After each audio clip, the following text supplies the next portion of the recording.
What's up guys, it's me Strawhead Nate and I'm back this week with a new One Piece chapter video.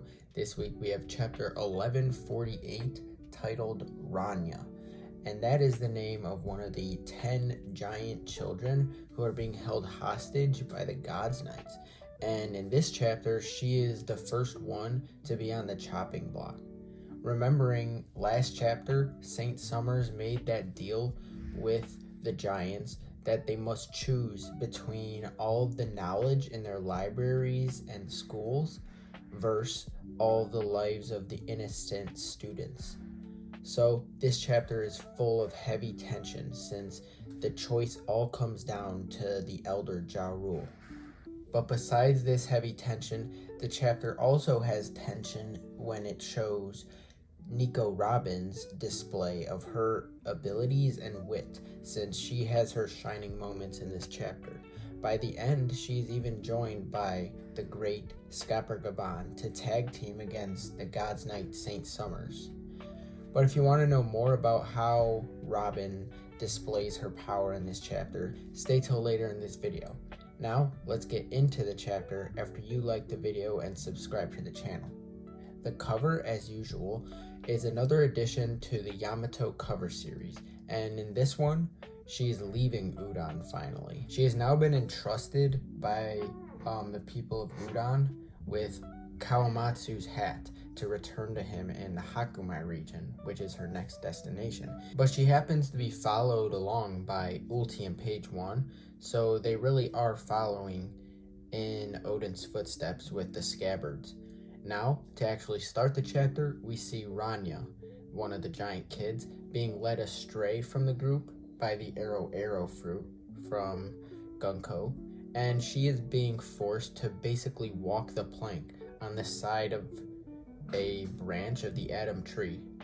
And this little girl tries to keep her brave face the entire time for all of her friends until she actually looks down at the void of the underworld and the far drop that awaits her. So then she freaks out. Through the transponder snail broadcast, Saint Sommers declares that the first kid, Rania, will be dropped off the branch in 30 seconds if a decision is not made. This causes great chaos in the villages of Elbaf because some giants want to save the knowledge and then some giants want to save the children. It all depends on what they deem as more important. And at the center, Ja Rule stands indecisive while being yelled at from all sides with differing opinions. Meanwhile, the tied up Straw Hats, such as Nami for example, are furious at the Gods Knights for their evil actions here, taking kids as hostage and planning to kill them. And since the situation is so urgent, the giants down in their crashed ship decide to send their own group up to save the kids, which includes people like Frankie and Ripley.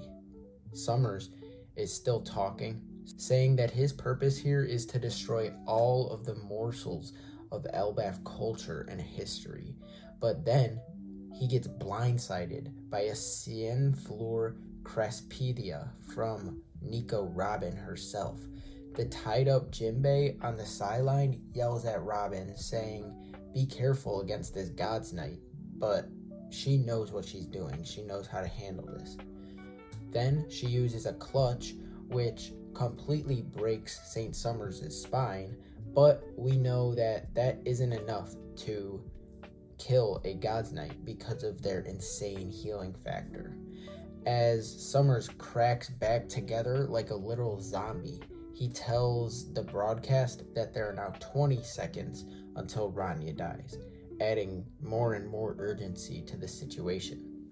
Now, Robin actually jumps at Saint Saturn and grabs him and falls off the side of the Adam tree with him. What she is doing here is dragging Sommers away from the kids so that his power will basically turn off, because there's no way to kill him, so this is the best way to get the kids back to safety.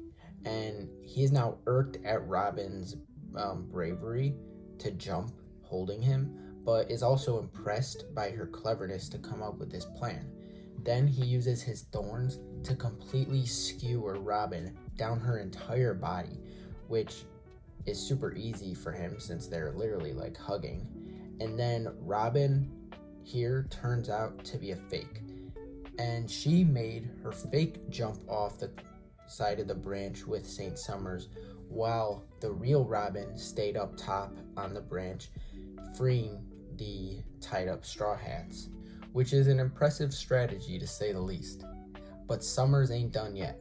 He hangs from a long vine made of his thorn powers and says that there are now 10 more seconds until Rania dies.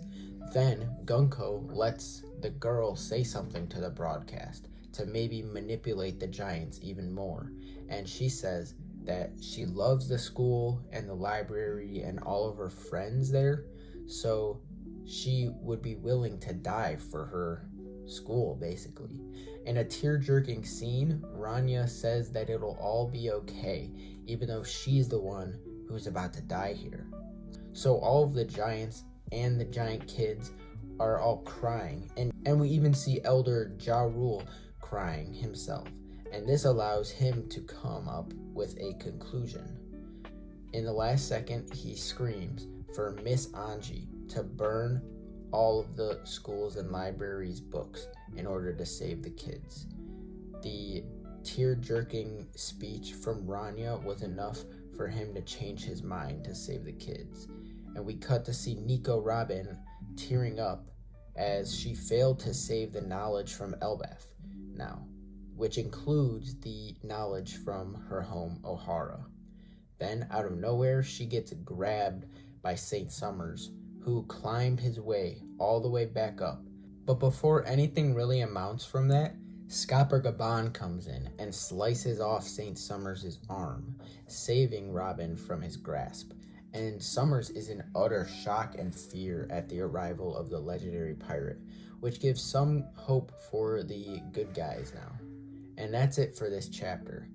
It was a perfect chapter for Robin fans especially, with her battle against St. Summers here, and Gaban saving her in the end isn't even discrediting her own powers, because I think that they will now be able to tag team against the God's Knight next chapter. The tensions are extremely high with this deal and all, but something makes me think that the God's Knights like Gunko and St. Killingham won't be loyal to their deal, and they'll continue to demand more from the giants, because that's their entire purpose being here on Elbaf. And we didn't get anything from our group down in the underworld this chapter, including the monster trio and Loki, but I'm sure Oda is saving them for some huge arrival to the battle up in the Sun Realm. We'll see next chapter if the library and school will actually be burned down, or if Robin and Scopper Gaban will save the day in time. So, if you made it to the end of this video, thanks for watching. Like and subscribe to show your support, and I'll see you in the next one. Bye.